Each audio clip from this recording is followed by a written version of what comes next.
Welcome to the first episode of the second season of Sheltering Places.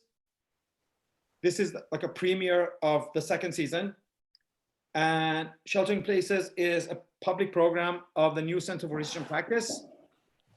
Tonight, we are with Monica Narula of Raqs Media Collective and Payam Sharifi of Slavs and Tatars. And I am Mohammad Salemy, the organizer of the new center. So we did about 5 sessions of really intense turbo conversations, which included many guests, not just 2, during the pandemic. And because of their popularity and the demand that were put on us, we thought maybe it's a good idea to take a break for a few weeks and begin a second season of programming, this time with fewer guests, mostly just 2 people. So the conversation can be a little bit more focused, but also maybe more casual. So this is the first of these new series, and I will introduce the guests and the moderator of the next session at the end, so people can wait for that because we have amazing guests next week and the following week. So today we're here for me, it's basically to catch up a little bit with 2 of my really good friends and colleagues who are both not just visual artists, but thinkers and part of art collectives that have done amazing work in terms of opening up a philosophical and cultural and literary heritage of a region or several regions in Asia and Europe that have been sort of like hidden from the view of the world. And the way I think about both Raqs Media Collective's work and Slavs and Tatar work is that even though their work is definitely political and is definitely philosophical, but really the essence and core of their work, and mind you, I've invited both of these collectives to participate in an exhibition that was supposed to open in Vancouver last month, but it was delayed to 2021. However, we decided to move ahead and show most of the filmic works of the exhibition in a website, which coincidentally will be launched tonight at midnight. The exhibition and the platform is called God in Reverse. So yeah, so just to go back where I was, the way the works of these 2 collectives, for me, I make sense of them and relate them, is that besides kind of like opening up the rich cultural and philosophical heritage of Asia and part of Europe, their work really focuses on a type of wisdom that is embedded in not only in like high culture writing of peoples and intellectuals, historical or contemporary from these regions, but everyday practices and general worldviews that are common in these regions. And they somehow make this available in very different ways to a global audience. In a sense, the way I look at it is kind of like a yin and yang, to me, as Raqs Media Collective, who, as Payam was saying earlier, sort of like is a little bit of a pioneer in this type of collective discursive work, sort of like they draw from this heritage and make really incredible universal ideas available and concepts available for the world. Payam and other members of the Slavs and Tatar, they kind of work it in a different way because of sort of like they overlap some of the pertinent issues that are already global, and they show how these things have a history, or they have a resonance, or they have a context also in this geographical region, kind of like overlapping it. So to me, this is how I kind of feel, and of course this will be open to discussion, how the works of Raqs Media Collective and Slavs and Tatar kind of relate to each other. And often when you see them in the same exhibitions, like the one I curated 2017 in Monte Carlo, This is the Sea, or hopefully in God in Reverse, we can kind of like see how these operate, especially because the films that these 2 collectives have contributed have kind of similar aesthetics because they rely on type and font and language, which dominates the screen. And yeah, so we'll see if the actual practice of exhibiting them can support my claim. But anyway, before we get into that, let's start with like lighter questions. So tell us, what were you guys doing before the pandemic hit? What kind of projects were you involved with? What kind of planning were you doing? And let's start with Monica, because like it's just nice to start with a woman in the room, and then maybe Payam can answer this. Well, thanks, Mo, for this. Well, first of all, just to actually meet Slavs and Tatars, well, Payam, face-to-face-ish, which is for the first time, right? For the first time, which is fantastic, even though one, of course, knows of the practice, but it's nice to, and it's just nice to see your face activated like it should be all the time, which is great. So what were we doing? Actually, the last year and a half, we've been working on curating the Yokohama Triennial, which, as now the information has gone out, quite a bit of it. It is called Afterglow, and which is not a title. And so, as you can imagine, the word afterglow connects both to the light after a moment of illumination, but also after a kind of a nuclear event, for example. So it has both the beauty of post-orgasmic afterglow on the one hand, but also what happens in the light after a big event of that order. And the reason we thought of that was actually to think about how to live with toxicity.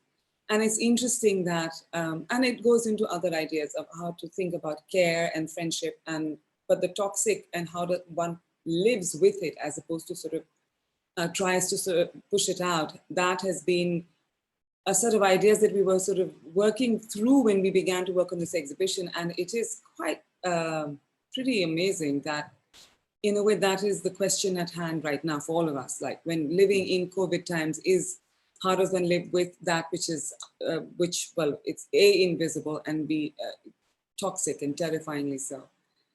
So that's what we've been basically working on for the last ages. But it's been interesting because, of course, now this is one of the few exhibitions I think that is not postponing, that is not going to be propelled into another time that is going to be like the old time, that is acknowledging the fact that it is going to be in this time.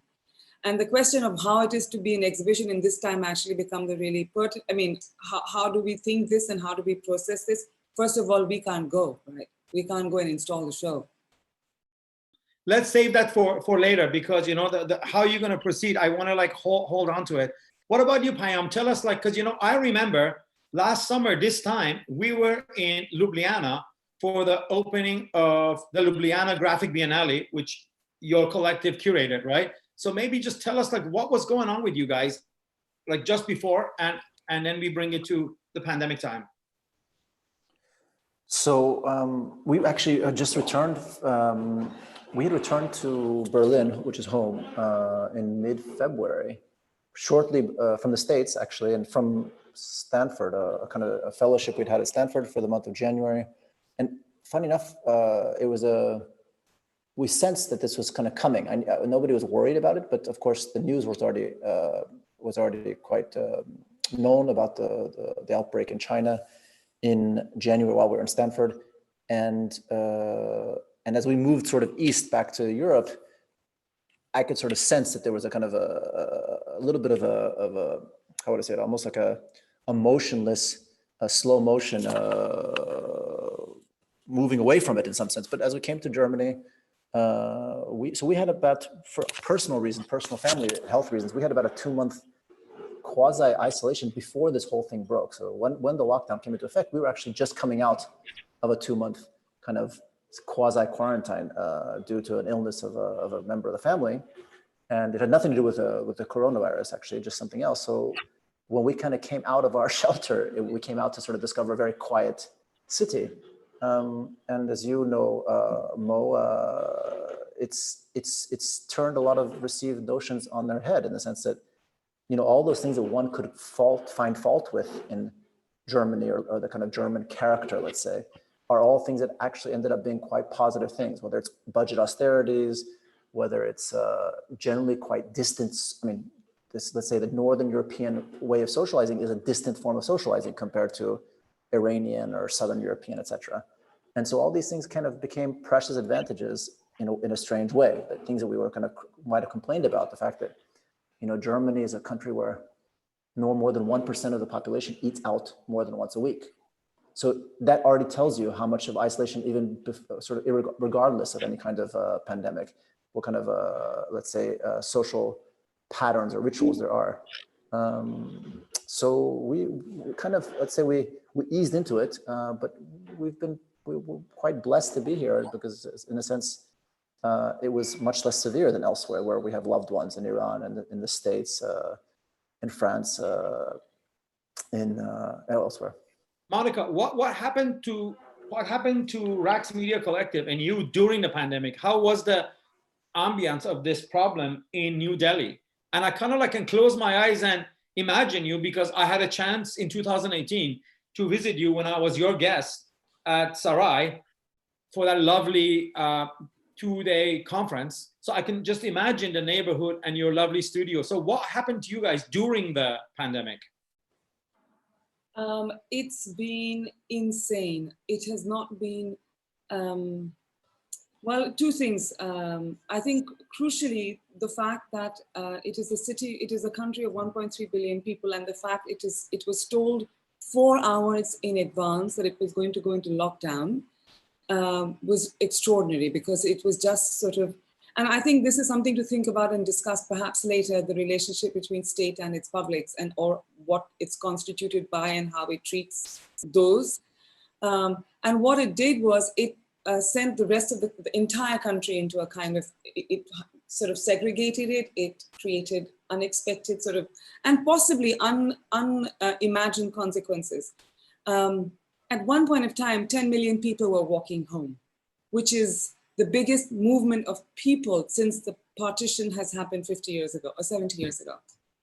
And we've had, I don't know, as high a number of people dying, not because of the coronavirus, but because of the coronavirus and because of all the kind of accidents and tragedies that have befallen a huge number of people. So I think that, and there's the whole segregation. I think there's sort of the symbolic and metaphorical games that have been played in terms of how to respond to it, how to clap for people who are saving our lives, and yet not much happens besides that. All that sort of, I think, performative grandstanding is probably in your news as well, but it's really been defining our lives. It's so, but having lived in a lockdown for 2 months now, or more than that, ironically, now we're beginning to come out of lockdown. Just when India is number 7 in the list of countries, we are now coming out of lockdown. But of course, it's also interesting because we've had to be a collective without actually meeting each other. So we all have not actually met in this entire 2.5 months once. You must be kidding me.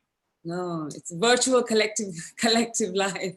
So has it been productive? Was this period productive? Were you able to push some of your ideas and projects forward, or it was kind of like a lost time for you as a practicing artist collective?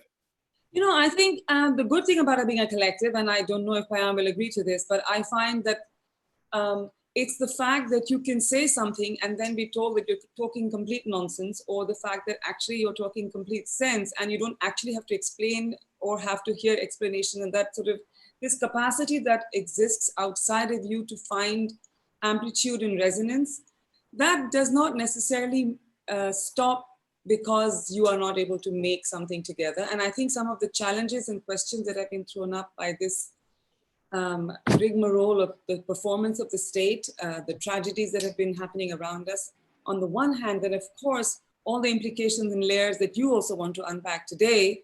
And also, as I was beginning to say about how one even thinks about an exhibition making, or what an exhibition or triennial, especially in this context, can be. So there's lots of things to talk about. I mean, and lots of things to think through, lots of arguments that we've been having, lots of sort of peeling layers of onions to find that, you know, there's still more layers, or that it is an empty heart. I mean, there's a lot of that going on, a lot of conversation.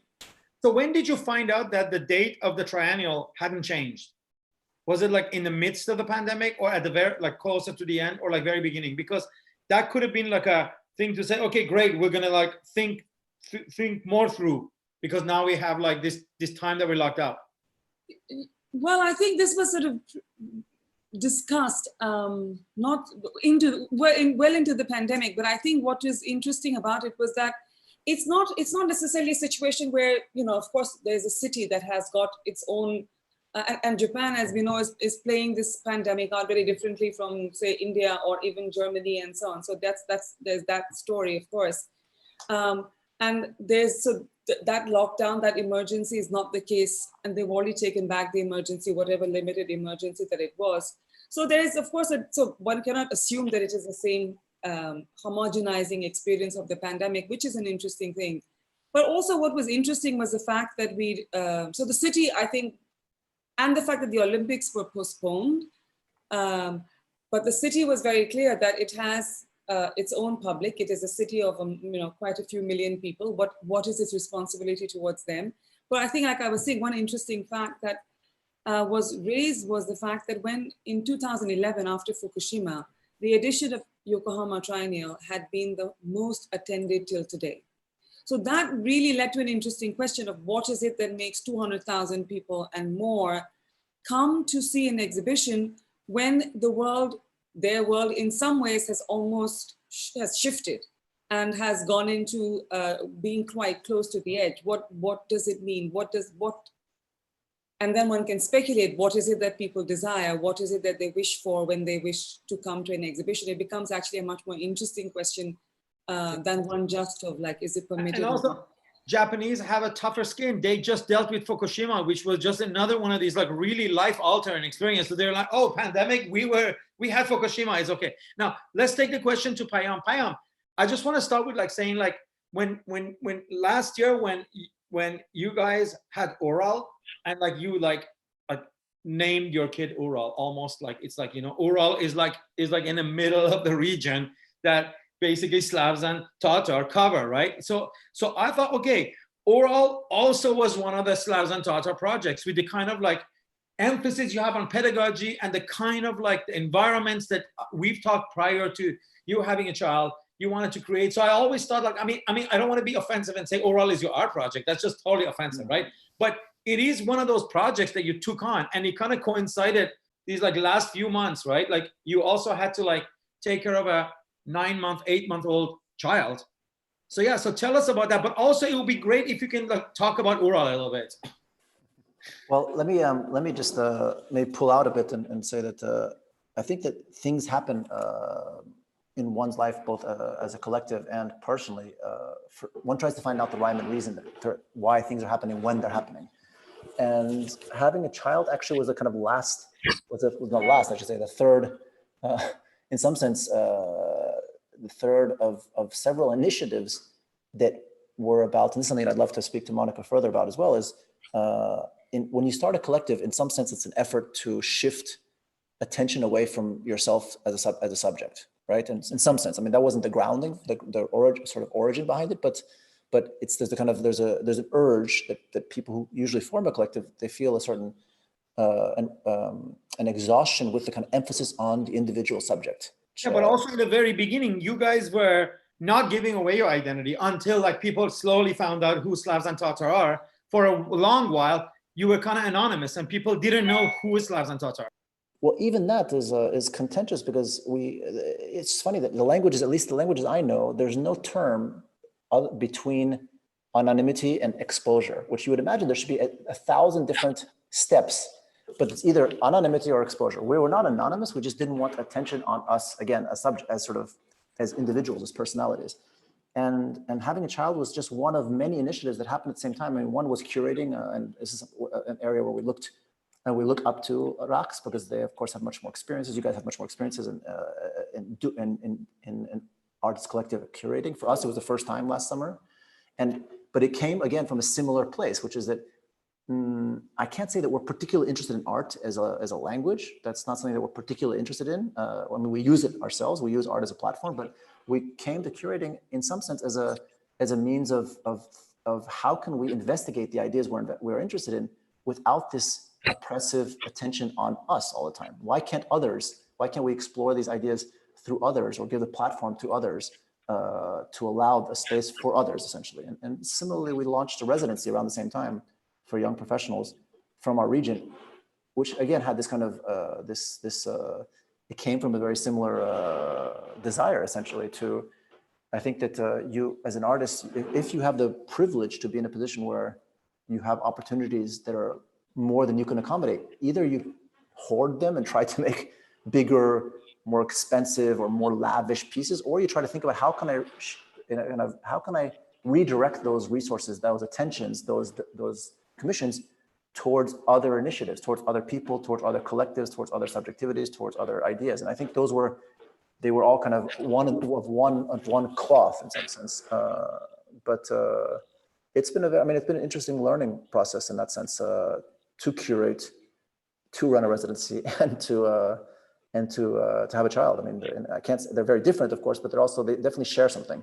But I think during the pandemic, most of that work was kind of like, I guess you might have had a resident that stayed during the pandemic with you, but most of that work kind of like halted, and the focus was on Aura. Well, actually, that again, but this idea of taking care of, I mean, curating, as we all know, the kind of the original taking care of, or even the residency. We had actually two. We had an intern and a resident. One from Khabarovsk, which is basically the other side of the Chinese borders, the very, very far east of Russia, and one from Ukraine, who was a resident of Poland. Both were kind of stuck, and one couldn't get back to Poland because of the lockdown or the borders being closed, and the other one had to kind of go back before they closed the Russian border. So it was unfortunate for them, because Berlin, of course, is not at its ideal in terms of when you come as a young professional or as a young artist or a young curator. But those were things we had to deal with. And similarly, I mean, the only show, or the first show that hasn't been postponed, is the Ljubljana Biennial show, which is opening in Warsaw on the 19th of June, kind of its second iteration. It was surprising that for us. show also funny. That show wasn't also delayed, right? So it wasn't delayed, and it's interesting that these kind of biennial formats, at least, I mean, this is a kind of group show in its second iteration. It's no longer a biennial, but I think there's a certain, I mean, there's a certain, how would you say it, a way of thinking less preciously about things in these times. No, I mean, I think that's what we're all remembering, that, you know, and Monica mentioned not being able to meet the other members of the collective.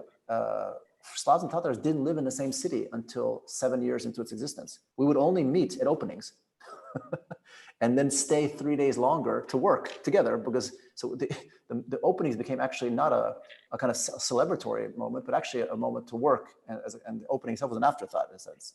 So this is sort of almost a kind of return to its origins in some sense. Did I give you a chance to sort of like engage your residents more intensely, the fact that they were there, and or not really? Yes, with the practice, but of course we're an outward facing, very much like Raqs. We're very much an outward facing collective. We're not inward facing in a sense. It's not about us.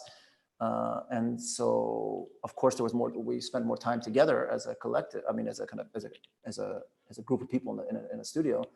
But they were, I have to say, the residencies is, I would say, primarily for them to engage in the kind of larger Berlin and European art scene. And these are residents who are coming from places where there's no such arts education. I mean, and from cities that don't really have robust art scenes, whether it's Khabarovsk. I mean, the Evgenia who came from Khabarovsk, she founded the first contemporary art space, and she's in her early 30s.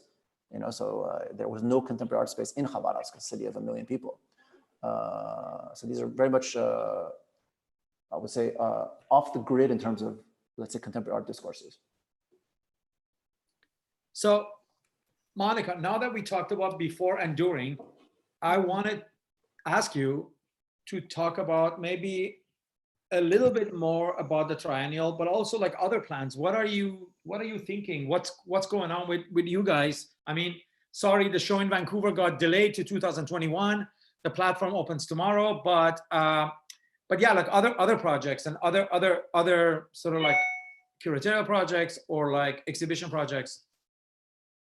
Well, to be honest, Mo, I think right now it's there is a moment of stasis, and I think this weekend, and I think this is actually part of what I thought we would try and unpack at least, and I've been trying to think through for myself, whether this moment of stasis, what is its kind of,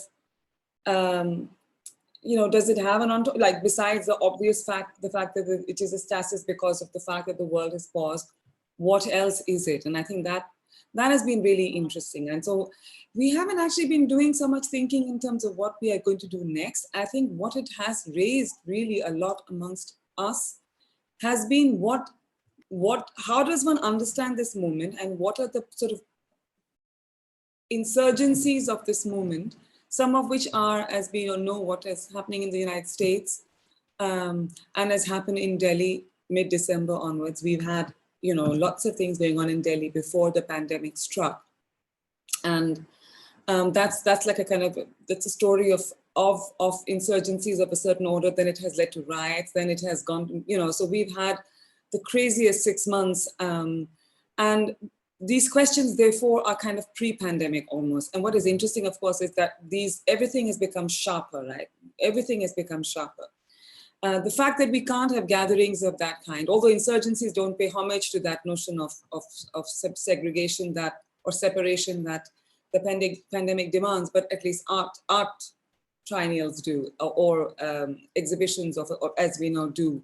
So what does it mean to think about the idea of gathering when you can't have touch? And the fact that there is an infra-poetics to the idea of gathering, right? There is that push that is generated when we gather, and which gives steam and energy to a situation. What can we think of now, since we have to think on this question of what gathering can mean? That's something we've been thinking about. And that also is quite, in some simple way, also this question of how many people can go and see the triennial, which is one, of course. But the other thing has also been, how does one see a relationship with the screen that has now become so central to our lives, and how are we processing that? I mean, one, of course, is that right now it is besides being flat aesthetically and formally, it also has the dynamic of the fact that, the fact that there is going to be possibly a cast of screen that will emerge, like, cast in India, but, cast of, I'm riffing this off this phrase, cast of merit, that this wonderful book called The Cast of Merit. I mean, its argument is really interesting, even if nothing else. It's pointing out the fact that those who are in a position of privilege do not see bias, right?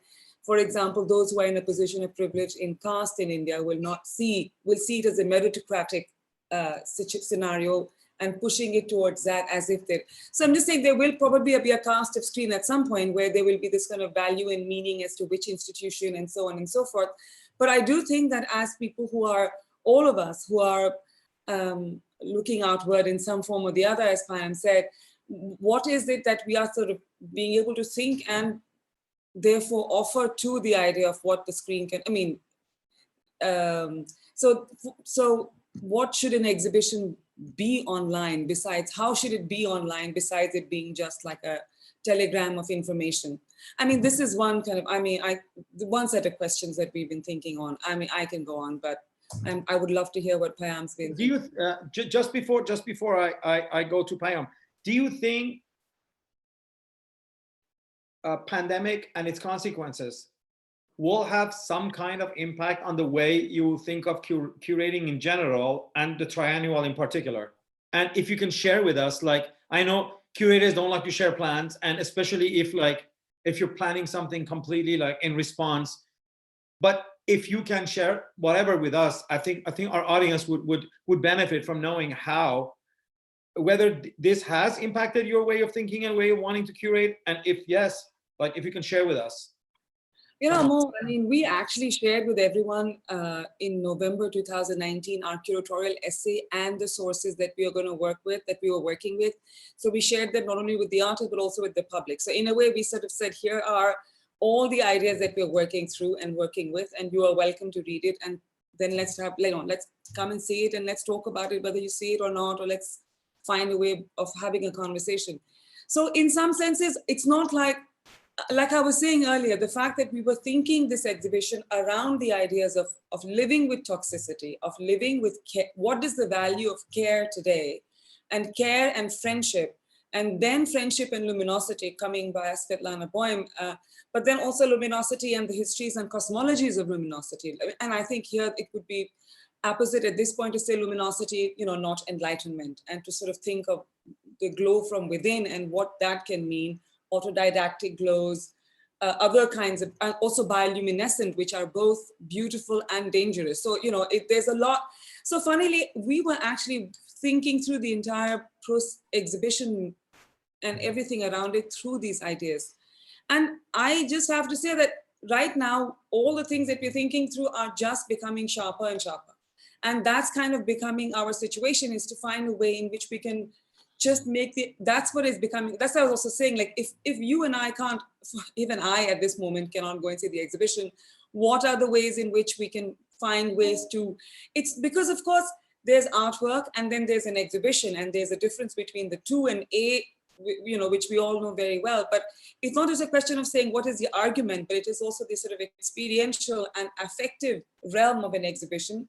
And what can one find, how can one find ways of sharing and transmitting and thinking of a co-presence online, perhaps. That has been, so that is still ideas, but also in a sense, the way you're going to physically install the show, or like think of the physical space, right, and the local crowd or some international guests and journalists being able to come, and how it's going to work out with all the new sort of like health stuff. And yeah, I don't know if people will come, to be honest, outside of Japan at this point of time. I'm hoping that we can go by the end of, before the end of the exhibition, which is in mid-October, like 11th of October.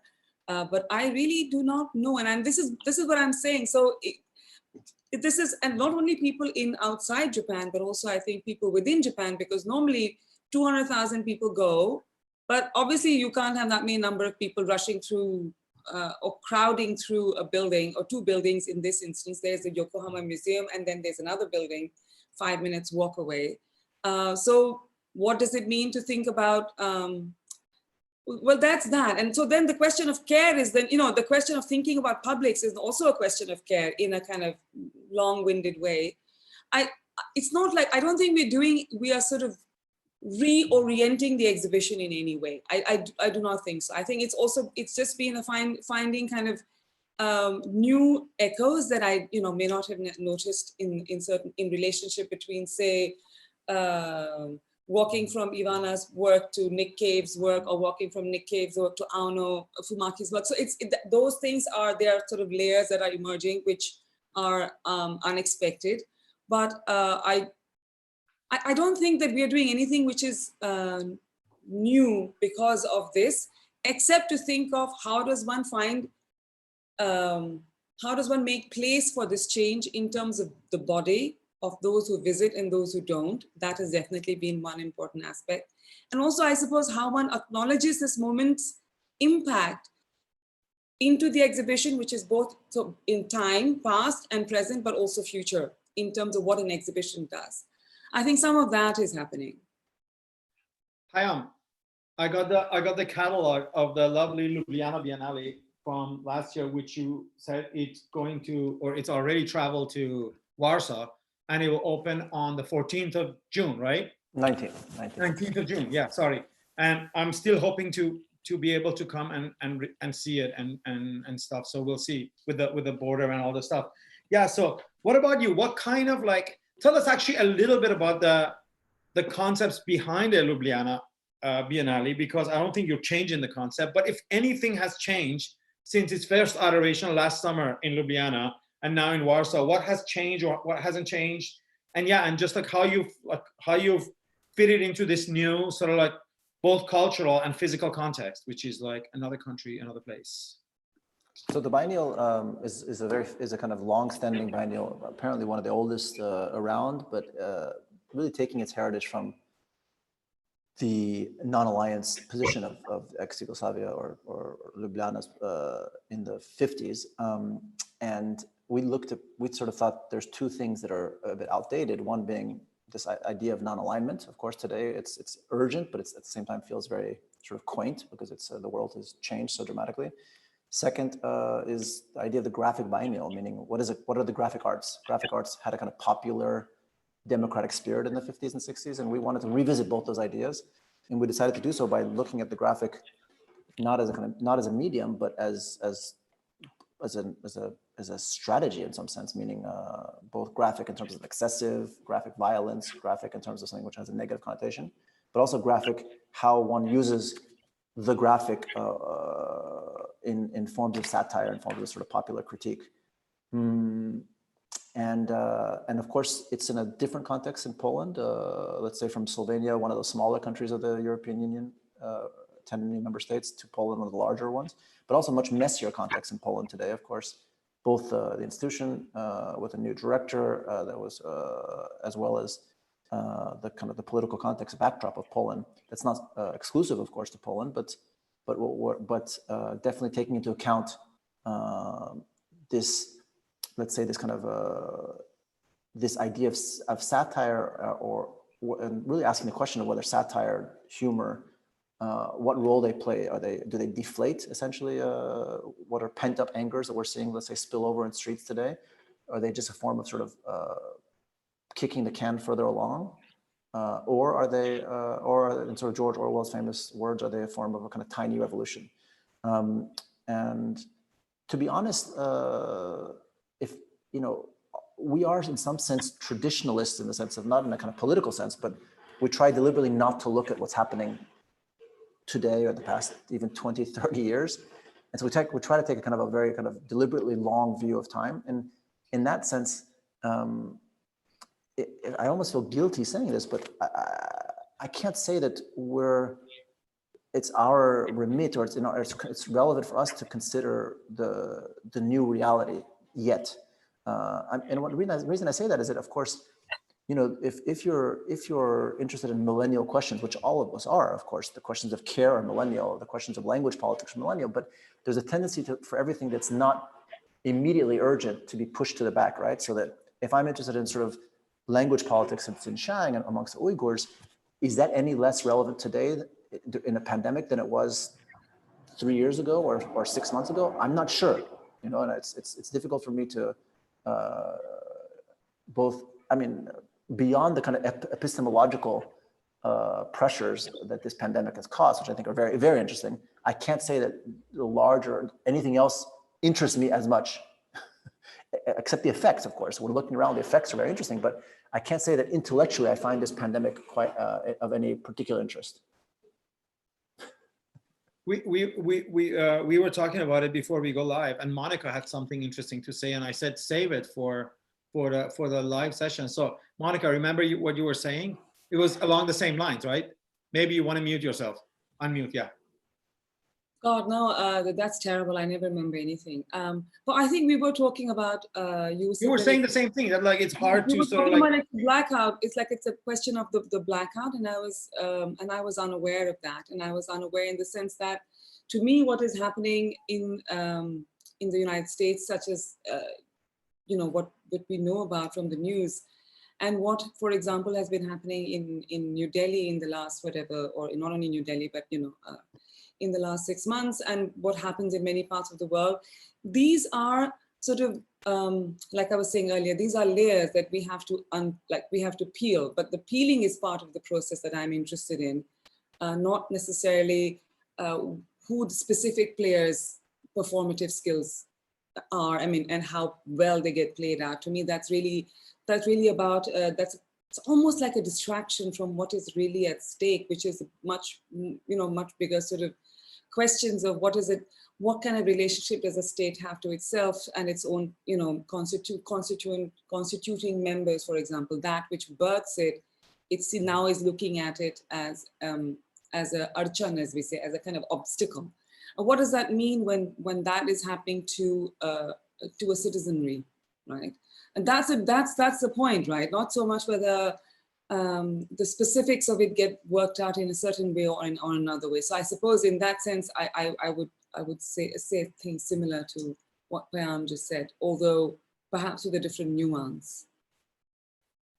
I want to go back to this notion of screen-based art and sort of like related to what we've been doing at the News Center for the last 7 years, right? We're a screen-based educational institution. When we started the News Center in 2014, there was almost nothing similar to us around, right? And we got into a lot of like trouble for it, because a lot of people, I remember asking Josh Klein to teach, and then he just sent me an email and said, I refuse to teach online. I only work in the real physical world context. I only show real objects in gallery, and I refuse to engage in. And I was just like, thank you. But yeah, so, and also like other people would kind of like say, how this is not possible, because the question of embodiment, the way the professor's body and the student body need to be under the same roof to the same feeling happen. And of course, we knew that that type of co-presencing is very important, but we didn't come to it because it was cool or like it was novel. It was out of necessity. It was out of the fact that if you want to open a physical school in New York, you have to pay a lot of rent. If you want to like bring people together that way, you have to pay a lot of hotel and a lot of airplane ticket. And we thought like by creating a new center online, we save all this money that or resources we didn't have, right? So we really got into it, not because the medium was new, even though that was really like exciting. And really what was important was, how can we make this type of content that we would like to make available, how can we make it available to a wider audience worldwide? But the other side of it was also like how we can connect clusters of people, like-minded people, that like there's only 20 or 30 of them in every metropolitan and they feel quite isolated and alone. How can we connect them so they feel like there is a larger crowd interested in these ideas? And really the emphasis was always the content and the possibility of connection, rather than sort of like a medium is the message. No, medium was not our message. Still, we're also traditionalists. The content was the message, right? And of course, we became really proficient over the 6-7 years how to do it. You know what I mean? We created all sorts of like systems. And for those of you like Monica, who've been kind of like teaching as a guest instructor on and off for us, you see every time it gets more sort of like process oriented or like maybe even bureaucratic, right? But really we developed these ways of how to bring these two experiences closer. So the student and the instructor and the institution can feel more at ease operating online on the screen, right?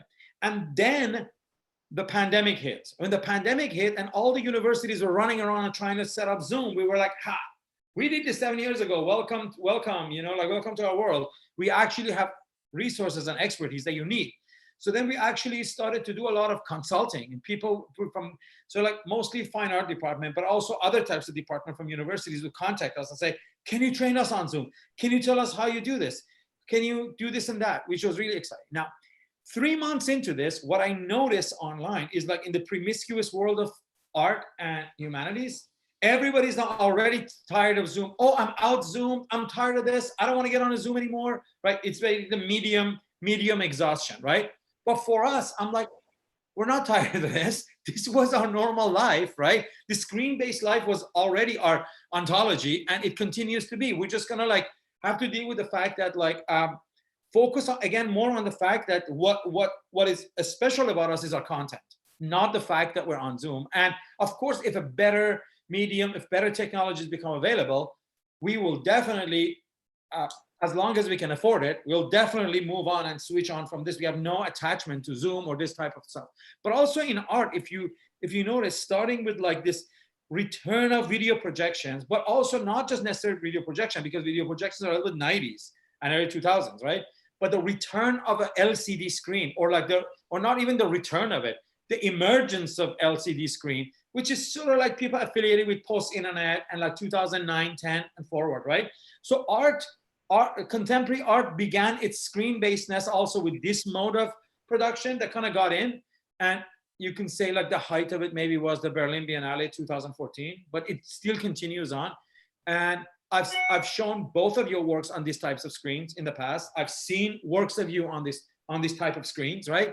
So what do you, just picking your brain, right? What do you think is going to happen? How people will relate to these screens in exhibitions after pandemic and after being stuck in their home in front of their LCD monitors or LCD televisions? You think it's going to be a little bit of like, ooh, or they going to like, what's going to happen when people, like, because you know, people now have a different relationship with screen and screen-based art, basically. I kind of explain how it is for us, but maybe you can kind of like talk about us as artists who worked in this medium prior to the pandemic, right?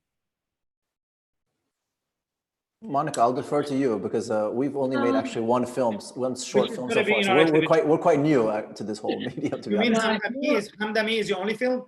So far, yeah. Amazing. Okay, It's so very lovely. you must understand that I have been around for long enough as that I've gone from 16 millimeter and 35 millimeter, and as a student, that's what we worked on, was in film, and then to certain early video and the kind of diatribes against that, then to the sort of later editions of video, and then the digital, which is a very different relationship with video completely. And so I do think that each time there's a shift, people always, you know, have lots of apoplectic attacks and say, oh, this is the end of the image, or this is the beginning, the birth of a new image. And I think both of these are kind of melodramatic and quite entertaining, but not necessarily pertinent. But I do believe that each moment does create sort of new facets to the situation, right? So when you can go digital, the idea of laying a control track and editing, and actually editing your film in sequence and starting again in case there's a fuck up in your this thing, was insane. So when you're editing digitally, you're actually editing like in the days of film, when you can take any bit and splice it anywhere. But that also means that the liberty that film offered of being able to change your mind, or the fact that the image is not, that sequentiality is an open game and not a given structure, permanent, you know, unless it's a lot of work. Those things are very, very important, I think, as someone who's worked with the moving image for the very longest time.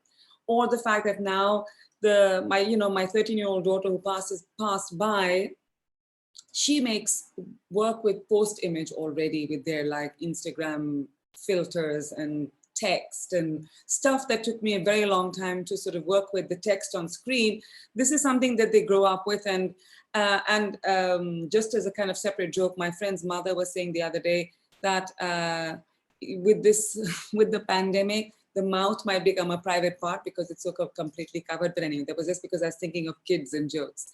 No, I'm just saying that, so this question of whether this pandemic and our obsessive relationship with the screen right now, because everything is on the screen, entertainment and work and everything, will it change things? I have to say that in the last 3 months, I can think of one film that I think which I saw on a platform, on a kind of popular platform, like I saw on Netflix, called Atlantics, which I thought was actually fantastic.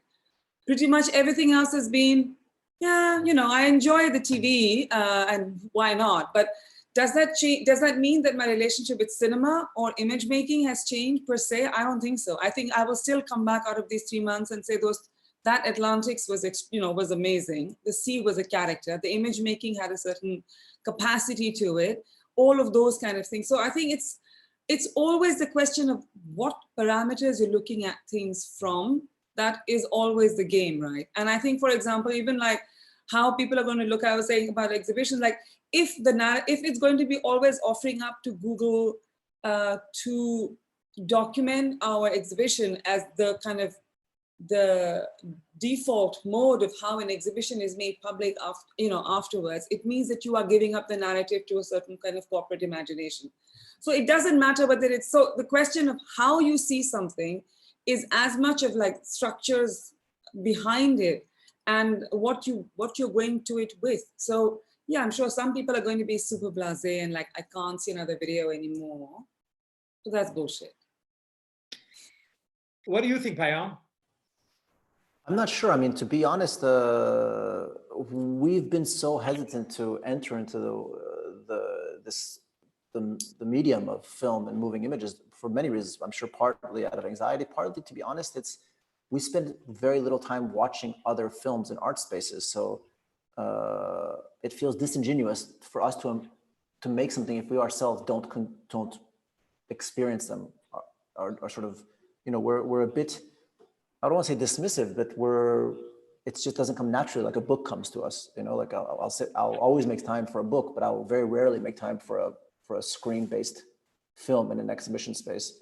Partly because I think the relationship between the audience and the film is almost predetermined. I think that's the hardest thing for me to overcome psychologically, is that it's clear for me. What's interesting for me in an art space, or when dealing with art, is when you don't know that what you're looking at, what you're dealing with.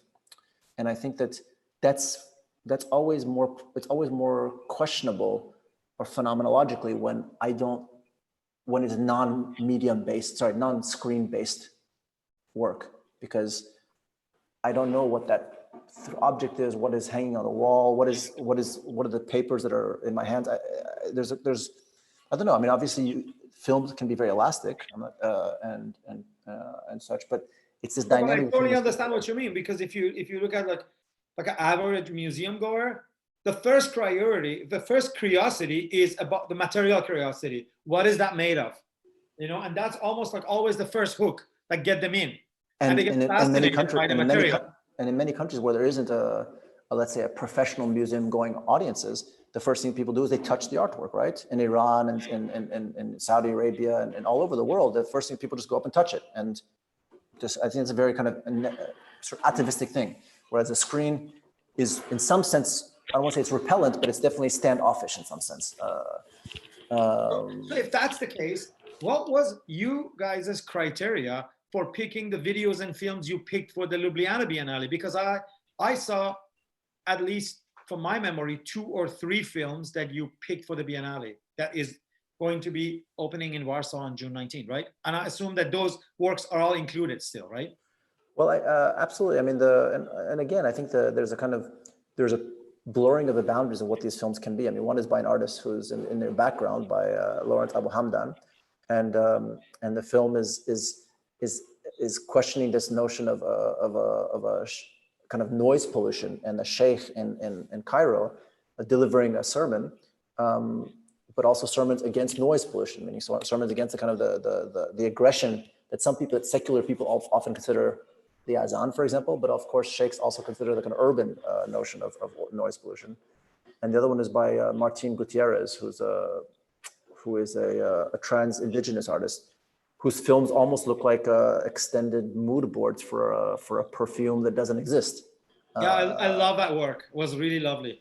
And so I don't know. I mean, we're working on our second film. But it'll again be quite graphic based, because for whatever reasons, I guess we're more comfortable working in emotions when it's graphics that are moving, as opposed.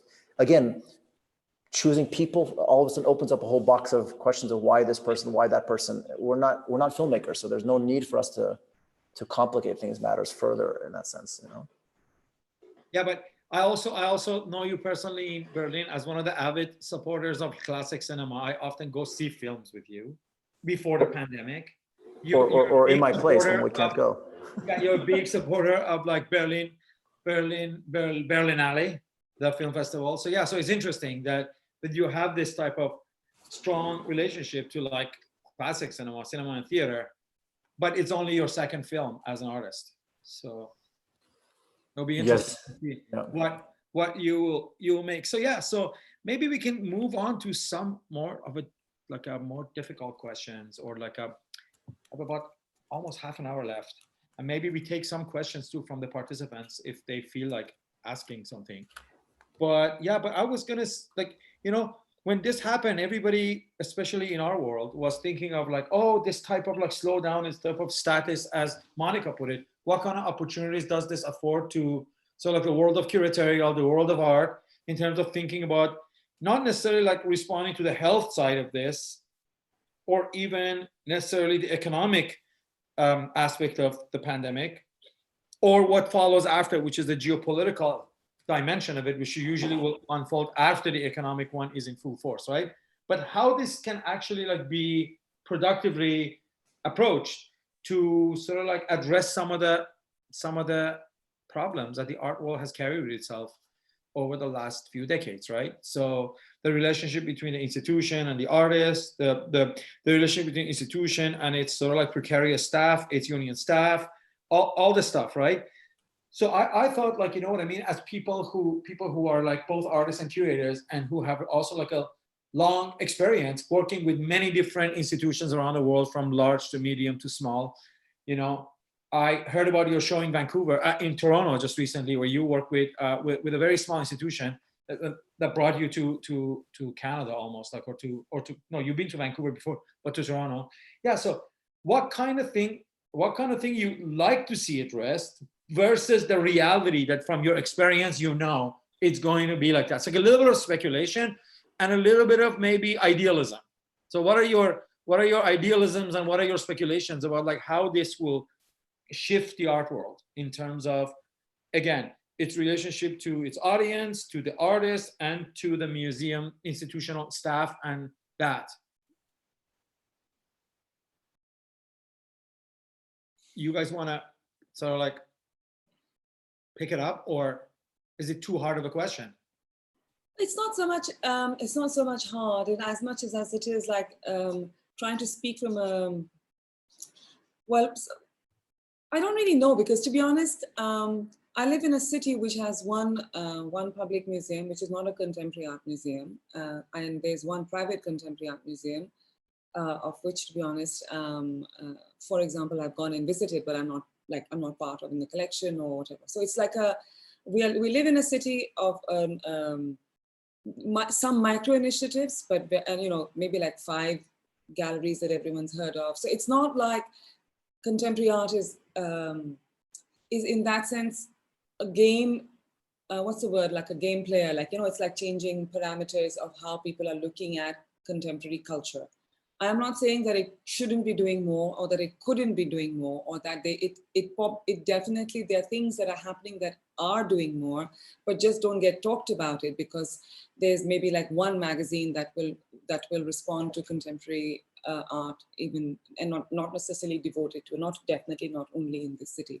So I think it's interesting that when I'm living in a context like that, where it is not sort of, the terms are not set by institutions in terms of what constitutes the contemporary, and the fact that we all are having to invent it in our heads and in conversations and in each other's houses, for example. I have to say that like in this moment, an artist friend has sent something by WhatsApp, and that actually I'm seeing more art like on people sending to each other in some ways. So he did a work which he put on his house that he's been living in for many years. He made a video of he wrote a text on a flag, on a piece of paper and on a piece of cloth, and put it and made sort of this flag fluttering. We've had some unexpected weather. It's been crazy breezy.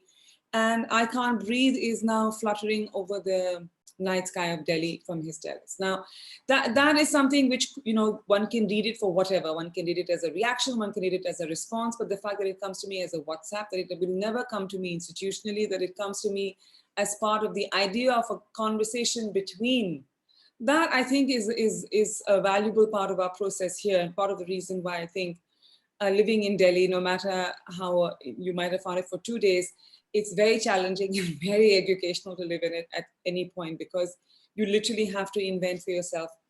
You have to invent for yourself, and not only for yourself, but for the collective, and the idea of the collective self.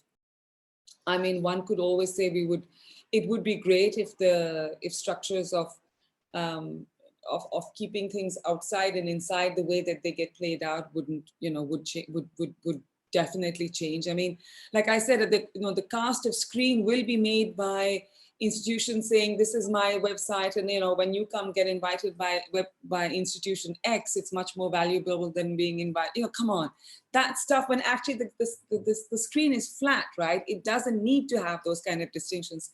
They probably will get made. But the fact that the screen also has this kind of introductions of the meme, where significations are made to break, that's also so I'm looking at this moment and saying, maybe this collision might lead to, I don't know what, but it might lead to some unpredictable possibilities. Let's just bifurcate it. The attitudes that I see as a curious person, and I'm gonna help. This is also helping Payam to join the conversation, right? The attitudes I see is like this attitude of like just watching your clock for this time to pass so you can get back to whatever you were doing, get back to whatever programming you had and the ways of doing things.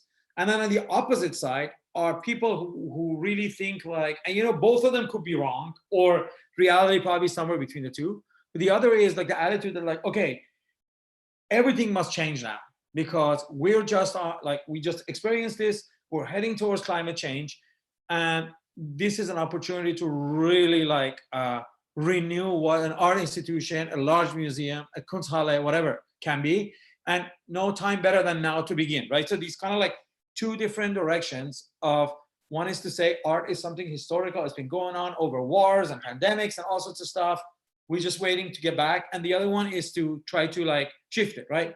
So where do you think, Payam, things will go, and where do you like it to go, you know? I think that, I mean, Monica touched on something which I think is very interesting, which I think it's very dangerous for us to expect too much of art. And I think what I mean by that is that it's, first of all, there's a megalomania in considering that art can do certain things that it cannot. But I think more importantly, it absolves those people whose responsibility it is. So, I mean, even sort of meaning that I'm not saying art shouldn't be used for social change. What I'm trying to suggest is that we should be holding those people accountable, whether they be politicians, whether they be NGOs, who are really doing the work. That I don't believe that art should be in some sense replacing or doing the work of others in their place. And I think it's particularly relevant today when we have institutions failing us. For art to sort of say, for us as artists or thinkers to step in, and as citizens, yes, we should absolutely step in. But I don't think that necessarily it's the responsibility of art to always do so. In terms of how we will react to this, I mean, I see what you're saying in the kind of dichotomy of people or the reactions. I mean, I would sort of say there's a tension between those who, for better or worse, those terms, as people use the term accelerationists, people who sort of want to bring it all down and start from scratch. And at the same time, there's those who believe that this is sort of slowing things to a kind of almost a reactionary sense, let's say, right? But granted, again, like when those questions of intimacy have never been more resonant, right? That the intimacy of even leaving people into your home, right? The idea that there's a reason why thousands of years you didn't let just anybody into your house. Pre-pandemic, post-pandemic, it wasn't about hygiene only, it was about a home was a sacred place. And when you have people come into a home, they should be people who are relevant, and not just, it can be foreign, it can be the stranger, it can be the foreigner, it can be the refugee, but it can also, your home wasn't always transparent, let's say. And I think that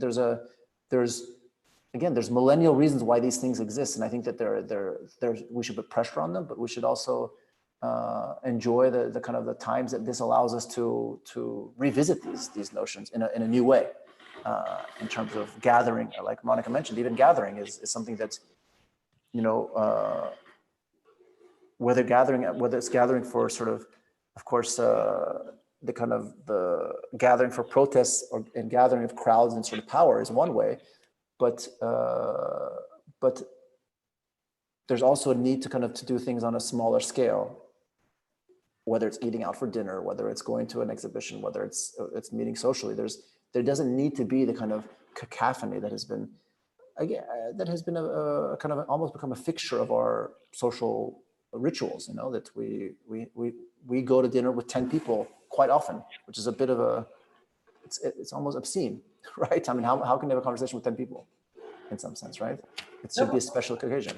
What about like a lighter changes? Like, for instance, like, I think it would be good if we see more public art in open space, or performances gathering happening in the public or like open space section of the museum or outside. I remember one of the loveliest moments 2 years ago in your Dresden exhibition, Payam, was when people kind of like poured out for a second and outside facing the river in Dresden. It was just like the most glorious moment almost, when you had these people like standing there and talking. And like those things, those kind of gatherings are more likely to happen than like large gatherings indoor, right?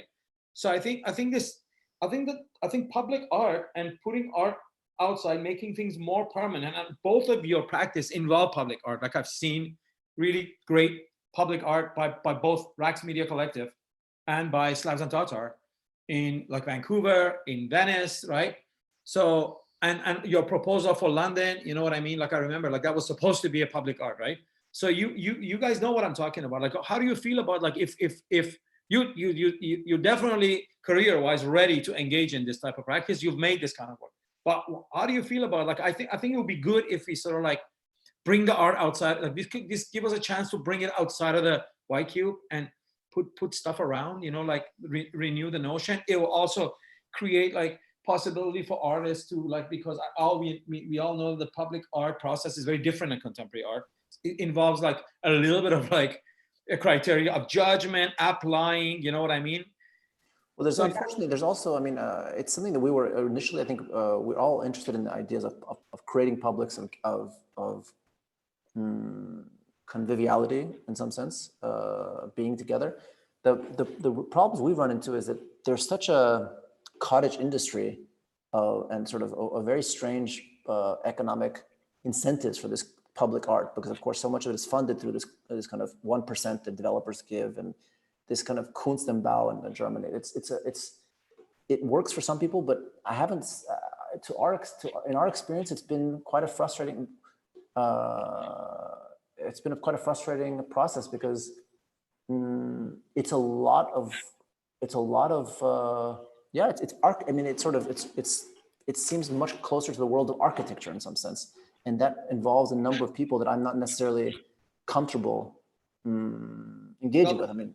Or maybe real artists should take back the public art world from these people who are are in it for, because I know what you mean. There's a particular type of artist and sculptor who basically does these applications and go through these and compromise their ideas in order to get these things built. And then there's once in a blue moon, people. Well, the best example, I live very close to one of your works in Friedrichstrasse, and I totally love it. It's almost like an event every time I run into it because it's a lovely piece in a very prominent space, right? So yeah. I think the example, for me, the standard bearer in this realm is C.R. Majani, who really believed in engaging the public art as a civic project, meaning that it's, why not? I think, like you said, why not? He tried to take back the term even populism 20 years ago and said, so why not just make the greatest works of art more accessible, and sort of, as opposed to kind of dumbing down the idea of populism, why don't we smart it up in some sense? And he managed, but by withdrawing himself from the art world almost entirely for 30 years and coming back only recently. What do you think, Monica, about public art? I totally loved and remember those great sculptures you had in the 2015 edition of Venice Biennale, which sort of like were all over the Jardines. Yeah, no, I think on the face of it, of course, it sounds, when you describe the fact that we're going to be more outdoor, we will not be indoors so much. It all sounds wonderful. There's sort of certain caveats. I think one, of course, is the awareness of the where, in a city which is like here, which has got a shit weather for a lot of the time, was incredibly super polluted. No one wanted to be outside. And B, you have to be in a certain kind of, maybe not in the same way as in Berlin, but you certainly have to be on some special government list to be whatever. It's impossible. It's just, you have to be cahoots with the state, which is extremely problematic. And but also, I think the notion of what the public is seen as becomes really interesting. And I think that's possibly maybe why you are, and I find it, I have always found it as a practitioner really interesting sort of dynamic, because it is very much about looking at a relationship, a time slice of the past, but also into the future, and all at the same time. There is that relationship with that space and that exact position and what it might become in the future. But I think there's the notion of who the public is and where the public is being sort of constituted. It becomes kind of, I think a lot of the instances that, we can think about Santiniketan and what Tagore was doing in Santiniketan at a certain moment in history, where you can walk, the buildings are transformed and the space is transformed. But at present, in 21st century New Delhi right now, I don't know. Not for me, at least. This is sad, but in Iran, at least until like a year ago, most public sculptures financed by the government were made in metal, bronze and stuff. And people would steal them to melt them and sell them because of the economic hardship. So many sculptures would go up in Tehran, and then a week later, it would just mysteriously go missing. And a lot of it was actually people involved in the city and involved with like the security services who kind of did that themselves. So that's why they could get away doing it, right? So in a way, this was like another problem of public art. It was like, oh my God, people will steal it for the value of its material, right? But what about, let's talking about like more ephemeral art, right? Like of things that are temporary, of which are meant to like be destroyed, or it's perfectly, and I think that might be an interesting direction. If one doesn't, the reason I was only saying that about public art was in that sense of the future, the futureness, the fact that it was going to be standing there. But if one thinks of things are going to be torn down simply because they're made of material that is, so the preciousness which you had talked about earlier, I think, Payam, in another kind of context, but the idea that art is can be touched, can be played, you know, it can have other presence and other order of presence.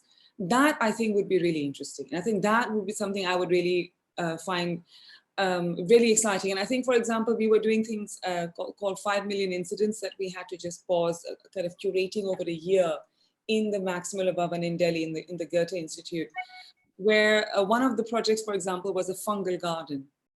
And it was like a plastic hothouse that was built with a maze of like clay and hay like walls, which also had organic material in it. And it became this place where fungi grew. So as you walked through this, you saw this kind of monochromatic fuzz, which was really beautiful.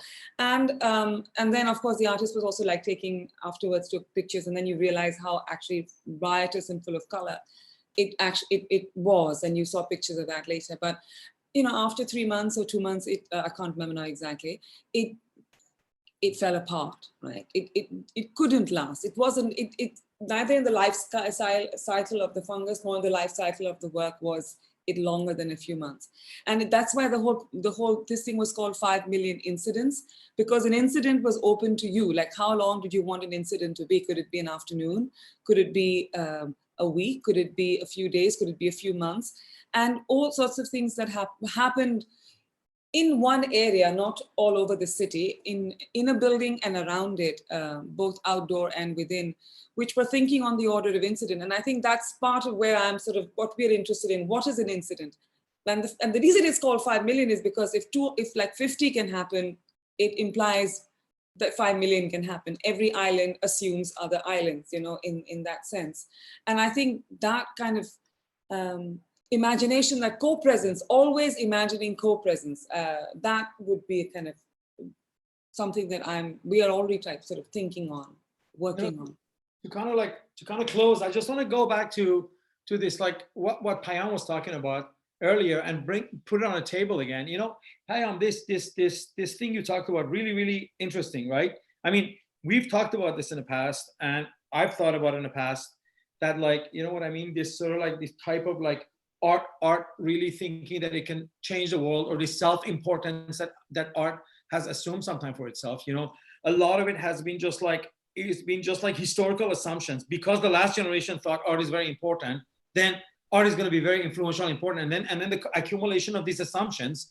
And I thought, like, the sheer power of the pandemic and the way it kind of like, at least temporarily, abrupt the social and individual life and everything, kind of like is involved in making this opinion more mainstream among artists and curators and institutions. That, you know, and I think it's a very, this humility is very, very productive. And like, you realize that, like, you know what I mean? Why do we assume that art is so significant in terms of causing social change, causing political change? You know what I mean? It's been very good that way. This moment of status, I think one of its impacts is, like, actually you talk to a lot of people and they realize that, like, this sort of assumed self-importance, they questioned it, and it started to kind of like, so like, I think this humility is very good to ground art again, hopefully.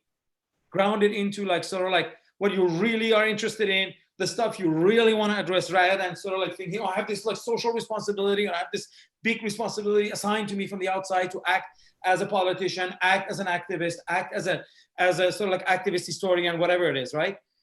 Yeah, so I think that is, to me, is very, very, like, has been very productive. Go ahead.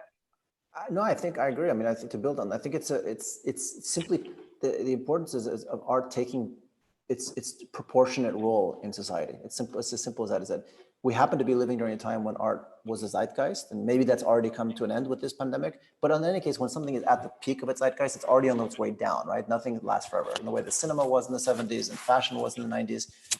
it's not that it's not important. It's just that there's you know, it's astounding that, you know, one thing I remember, even some major cities like in Moscow or in Paris, if you go to a dinner party and you would have somebody come to a dinner party and say that they think all contemporary art is a fraud. Now, as much as I disagree with that, it's refreshing to have somebody utter those words, because it shows that there's not a kind of dictatorship of contemporary art. In most cities, in the West, in London and New York and Berlin, you can't do that, because there's this kind of apotheosis that art represents everything, or you won't be invited back. It's an aspirational kind of social lubricant. And as much as we're all grateful for the opportunities that this discipline has given us to explore the ideas that we want to explore that we couldn't do elsewhere, whether it was in academia, whether it was in journalism, whether it was in literature, it's a medium amongst others. It's a discipline amongst others. And I think that it's simply about taking its respective role. Yeah, I think so too. And I think it's a great moment to return to art making. I actually am in a process of the pandemic allowed me to go back to these 2 ideas I had, and I'm working on 2 extra artworks.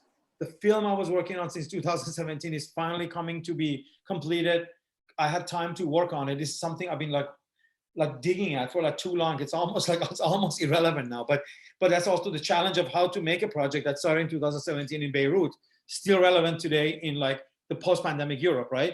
So yeah, so I think this has also been very relaxing for me to think doesn't matter. It's just art, and it's, as you said, in its proper proportions. So don't worry about it. It's not supposed to change the world. It's just going to make its proper impact, and then join the family of artworks that are out there. Yeah, so it's been great chatting with you guys, friends, colleagues, and I'm looking forward to the triennial, to the show in Warsaw. Hopefully I visit, to the online exhibition that will open midnight tonight, Garden Rivers. And also, just before we go, I want to say that next week our researcher Andrew Kopolov will be having a conversation with Susan Shupley and with Godofredo Pereira. So I invite you all to come back and see what those people are cooking in terms of conversations. And yeah, thanks again. Payam, hopefully see you soon, because we live in the same city. And Monica, can't wait to visit Delhi, because I know you say all these problems, but I love Delhi. Every time I leave Delhi, I'm crying in the cab, the width of my face, because this place is just means so much to me. I know I've only stayed for a few days here, a few days there, but I don't know, I somehow connected deeply to your town, despite all of its problems and shortcomings. And I think it's one of the most incredible places on earth. Yeah, so hope to see you there soon, or maybe see you around here. Well, thanks again. Thank you. Thanks for the conversation. Bye. Cheers. Cheers. Bye-bye. Bye.